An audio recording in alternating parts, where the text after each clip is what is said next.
ಹೆಚ್ಚಿಗೆ ಕನ್ನಡಕ್ಕಿಂತ ಹೆಚ್ಚಿಗೆ ಅಲ್ಲಿ ನಮ್ಮ ಮಲಯಾಳಂ ಭಾಷೆ ಮತ್ತು ಶಾಲೆಗಳು ಹೆಚ್ಚಾಗ್ತಾ ಇದ್ದಾವೆ ಅಂತ ಮಾತುಗಳು ಕೇಳಿ ಬರ್ತಾವೆ. ಇಲ್ಲೂ ಆಂಧ್ರದಲ್ಲಿ ಆದ್ಮಾನಿ ಗಿರುವಾನಿ ಏರಿಯಾದಲ್ಲೇ ಅಲ್ಲೂ ಆಂಧ್ರದ ತೆಲುಗದ ಪ್ರಭಾವ ಹೆಚ್ಚಾಗ್ತದೆ ಅಂತೇಳಿ. ಇನ್ನಂತೆ ಬೆಳಗಾವಿ ಜಾರತ್ ಪಾಯ್ಜಿ ಅಂತ ಕೇಳ್ತಾ ಇದ್ದಾರೆ. ನಮಗೆ ಬೇಕಾದಂತ MES ಜೋರು ಇರೋದ್ರಿಂದ ಇಲ್ಲೇ ಇನ್ನೂ ಸ್ವಲ್ಪ ಕನ್ನಡ ಮತ್ತು ಮರಾಠಿ ಮಧ್ಯದಲ್ಲ ಮರಾಠಿಗರ ಮಧ್ಯದಲ್ಲಿ ಒಂದು ತಿಕ್ಕಾಟ ಆಗ್ತಾ ಇರ್ತದೆ. ಇದಕ್ಕೆ ಏನಪ್ಪ ಅಂತಂದ್ರೆ ಹೇಳಿದ್ದೆ ಈಗ ಕಾಸರಗೋಡು ಆಗಿರ್ಬೋದು, ನಮ್ಮ ಬೆಳಗಾವಿ ಆಗಿರ್ಬೋದು, ಬಳ್ಳಾರಿ ಆಗಿರ್ಬೋದು, ಇವೆಲ್ಲನೂ ಅಲ್ಲಿ ನಿರಂತರ ಒಂದಿಷ್ಟು ಇರ್ತಲೇ ಇರ್ತದೆ. ಇನ್ನು ಯಾವಾಗ ಇದು ಕಡಿಮೆ ಆಗ್ಬೋದು ದಿನ ಹೋದಂಗೆ. ಯಾಕಂದರೆ 1956 ಸ್ಟಾರ್ಟ್ ಆಗ್ತದೆ ನಮ್ಮ ರಾಜ್ಯಗಳ ವಿಭಜನೆ. ಆ ಸಂದರ್ಭದಿಂದ ಭಾಷಾವಾರ ಪ್ರಾಂತಗಳ ರಚನೆ ಸ್ಟಾರ್ಟ್ ಆಗ್ತದೆ. ಆಗಿಂದ ಅದ ಇದು. ಆದರೆ ಇವತ್ತು ಎಷ್ಟೋ ಬೇಕಷ್ಟು ಕಡಿಮೆ ಆಗ್ಯದ.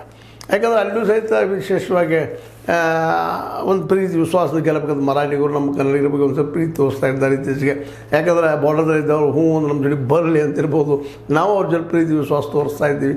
ಇವೆಲ್ಲ ಏನು ಕೊಡುತುಕೊಳ್ಳೋದ್ರಿಂದ ಹೌದು ಆಸೆ ಇರ್ಬೋದಿಲ್ಲ ಅಂತಲ್ಲ, ನಮ್ಮೊಳಗೆ ಬರಲಿ ಅಂತೇಳಿ ಯಾರಿಗೆ ಆಸೆ ಇಲ್ಲ.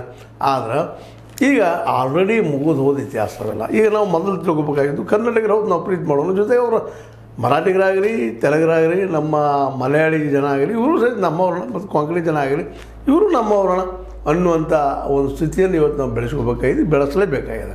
ಅದ್ರ ಜೊತೆಗೆ ಇಲ್ಲಿ ಇಂಡಸ್ಟ್ರಿಗಳನ್ನು ಅವರು ಮಾಡಿ ನಾವು ಮಾಡಲಿ, ಬಾರ್ಡರ್ದಲ್ಲ ಅಗ್ರಿಕಲ್ಚರ್ಗೆ ಅನುಕೂಲ ಮಾಡಲಿ, ಮಾರ್ಕೆಟ್ ಮಾಡಿಕೊಳ್ಳಿ, ಮತ್ತೇನು ಮಾಡಲಿ, ಅದು ಇನ್ನೊಂದು ಚರ್ಚೆ ಮಾಡೋದು ಮತ್ತೊಂದರಲ್ಲ.